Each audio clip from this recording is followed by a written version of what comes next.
கரை நீர் மறைத்தீர், மன்னிப்பின் உறைவிடம் நீரே என்றோ. வாழ்வின் நோக்கம் தனை நீர் கொடுத்தீர், வாழ்ந்திடும் காலமும் தயவில்.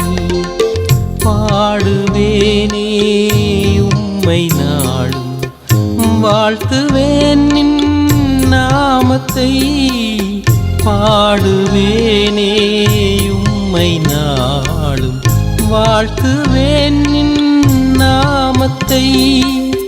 வாழும் தேவன் வார்த்தை நிழலில் நன்றி சொல்லி பாடுவேன், தேவ நன்றினின் ஆழமதை நன்றி சொல்லி போற்றுவேன், எந்தன் ஜீவனின் காலம் வரை.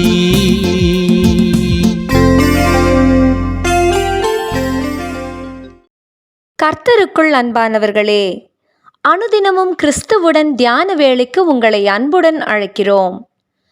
இன்றைய தியானத்திற்கான வேத வாசிப்பு 1 கொரிந்தியர் 15ஆம் அதிகாரம் வசனங்கள் 1 முதல் 19 வரை. தியானத்தின் தலைப்பு, எதற்காக நம்புகிறோம்? இம்மைக்காக மாத்திரம் நாம் கிறிஸ்துவின் மேல் நம்பிக்கையுள்ளவர்களாயிருந்தால் எல்லா மனுஷரை பார்க்கிலும் பரிதபிக்கப்படத்தக்கவர்களாயிருப்போம். 1 கொரிந்தியர் 15ஆம் அதிகாரம் வசனம் 19. எனது சொந்த நிலத்தின் மேல் வழக்கு நடக்கிறது. எனது மகளின் திருமணம் நிச்சயம் பண்ணியும் தள்ளி போய் கொண்டிருக்கிறது. எனது கணவன் வேலைக்காக வெளிநாடு போக முயற்சிக்கிறார். இவற்றையெல்லாம் ஆண்டவர் எனக்கு கைகூடி வர செய்தார் என்றால் நான் அவரை முழுமையாக நம்புவேன் என்று ஒருவர் என்னிடம் சொன்னார். இவரை குறித்து உங்கள் அபிப்பிராயம் என்ன? இன்று எதற்காக ஆண்டவரை நம்புகிறோம்? இன்றைய தியான பகுதியிலே பவுல் சுவிசேஷத்தை மறுபடியும் நினைவுபடுத்துகிறேன் என்று தொடங்கி கிறிஸ்துவின் மரணம், உயிர்த்தெழுதல் குறித்து எழுதிவிட்டு தொடர்ந்து அவரின் உயிர்த்தெழுதல் இல்லாவிடில் நமது நம்பிக்கை விருதா என்றும் கூறுகிறார். பின்னர் பவுல் நம்பிக்கையை குறித்து பேசுகிறார். இம்மைக்காக மாத்திரம் நாம் கிறிஸ்துவின் மேல் நம்பிக்கை உள்ளவர்களாயிருந்தால் எல்லா மனுஷரை பார்க்கிலும் நாமே தான் பரிதாபத்துக்கு உரியவர்கள் என்கிறார். நாம் தேவனை எதற்காக நம்புகிறோம்? இவ்வுலக ஆசைகள், விருப்பங்களை நிறைவேற்றவா? வாழ்வில் நாம் எந்த குறையும் இல்லாமல் வாழ்வதற்காகவா? நாம் விரும்புவது, நமக்கு தேவையானது, இவற்றை உடனுக்குடன் பெற்றுக்கொள்வதற்காகவா? சற்று யோசித்து பார்ப்போம். அவர் என்ன நமது தேவைகளை உடனுக்குடன் சந்திக்க செய்கின்ற இயந்திரமா? இவ்வுலக ஆசைகளை நிறைவேற்றும்படி மாத்திரம் தேவனில் நம்பிக்கை உள்ளவர்களாயிருந்தால் அதன் விளைவையும் நாம் சந்திக்க நேரிடும். அருமையானவர்களே, நாம் இன்று வாழ்வதற்கு தேவனிடம் ஒரு நோக்கம் உண்டு.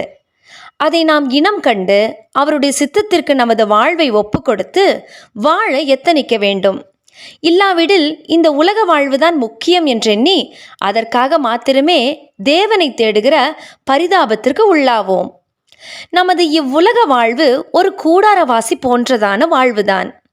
நாம் எதையும் வரும்போது கொண்டு வந்ததுமில்லை, போகும்போது ஒன்றையும் கொண்டு போக போவதும் இல்லை.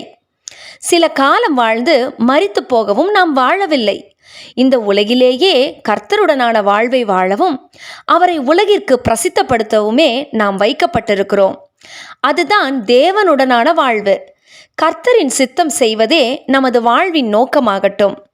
ஆகையால் என்னத்தை உண்போம், என்னத்தை குடிப்போம் என்று உங்கள் ஜீவனுக்காகவும், என்னத்தை உடுப்போம் என்று உங்கள் சரீரத்திற்காகவும் கவலைப்படாதிருங்கள் என்று உங்களுக்கு சொல்லுகிறேன். மத்தேயு 6ஆம் அதிகாரம் வசனம் 25. ஜெபம் செய்வோமா? அன்பின் தேவனே, இன்று நான் எதற்காக உம்மில் நம்பிக்கை வைத்திருக்கிறேன் என்பதை நிதானித்து அறிய உதவி செய்தபடியால் உமக்கு ஸ்தோத்திரம். ஆமேன்.